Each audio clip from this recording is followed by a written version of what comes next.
Hello students, आज हम complete करने वाले हैं वाइस प्रेसिडेंट, जो आर्टिकल 63 से 71 तक आता है। इससे पहले हमने डीपीएसपी और प्रेसिडेंट कंप्लीट कर लिया है, तो आप चाहो तो वो वीडियो भी जाकर देख सकते हैं। तो स्टार्ट करते हैं। सबसे पहले बात करते हैं वाइस प्रेसिडेंट के इलेक्शन की, कि इलेक्शन कैसे होता है और कौन कौन इसमें वोट कर सकता है। तो जितने भी एमपीज़ है, सारे मेंबर ऑफ पार्लियामेंट्स इसमें वोट कर सकते हैं।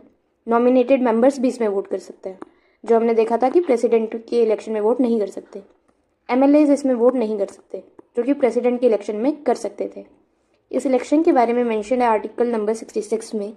और इलेक्शन किस मैनर में होते हैं? प्रोपोर्शनल रिप्रेजेंटेशन से। प्रोपोर्शनल रिप्रेजेंटेशन के कौन से टाइप से? सिंगल ट्रांसफरेबल वोट्स, मतलब एक लिस्ट में जो वोटर्स होते हैं वो अपनी प्रायोरिटीज़ रखते हैं कि कैंडिडेट ए है, उनको फर्स्ट रैंक देना चाहूँगा, कैंडिडेट बी को सेकंड रैंक देना चाहूँगा। तो उसके अकॉर्डिंग सिलेक्ट होता है कि कौन से कैंडिडेट को वाइस प्रेसिडेंट बनाना चाहिए। और ये सीक्रेट बैलेट के थ्रू होता है। सीक्रेट बैलेट के थ्रू मतलब जो वोटर होता है उसकी आइडेंटिटी रिवील नहीं होती है। आगे देखते हैं। आगे बात करते हैं एलिजिबिलिटी के बारे में, कि कौन बन सकता है वाइस प्रेसिडेंट। तो ये दो क्वालिफिकेशन तो मैंने बताई थी, सब में कॉमन होगी कि सिटीजन ऑफ इंडिया होना चाहिए और ऑफिस ऑफ प्रॉफिट होल्ड नहीं करना चाहिए। इसके अलावा वाइस प्रेसिडेंट की एज 35 ईयर्स से ज़्यादा होनी चाहिए और he should be qualified for member of Rajya Sabha. वो राज्यसभा का मेंबर बनने के लिए क्वालिफाइड होना चाहिए, उसके बाद ही वो वाइस प्रेसिडेंट बन सकता है। आगे देखते हैं। ओथ। ओथ के बारे में आर्टिकल 69 में मेंशन है और वाइस प्रेसिडेंट अपनी ओथ प्रेसिडेंट के सामने लेते हैं। अब कमेंट सेक्शन में बताइए कि प्रेसिडेंट अपनी ओथ किसके सामने लेते हैं। आगे देखते हैं। वाइस प्रेसिडेंट की क्या क्या ड्यूटीज़ होती है? वो चेयरमैन होता है राज्यसभा का। जैसे लोकसभा के स्पीकर होते हैं, ऐसे ही राज्यसभा के चेयरमैन होते हैं। तो ये चेयरपर्सन के बारे में आर्टिकल 64 में मेंशन है।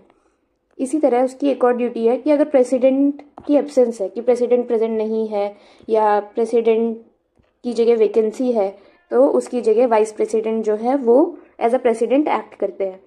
और ये चीज़ आर्टिकल नंबर 65 में मेंशन है। आगे देखते हैं। अगर वैकेंसी आ जाती है वाइस प्रेसिडेंट की पोस्ट पे तो क्या होता है? ये आर्टिकल 68 बताता है।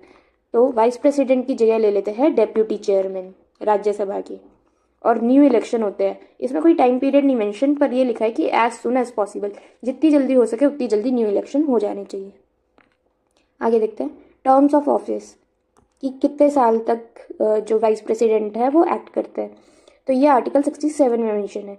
5 ईयर्स इनका टेन्योर होता है, 5 साल की इनकी टेन्योर होती है और ये टेन्योर खत्म होने के बाद वो री इलेक्शन में भी आ सकते हैं। ही इज़ एलिजिबल फॉर री इलेक्शन।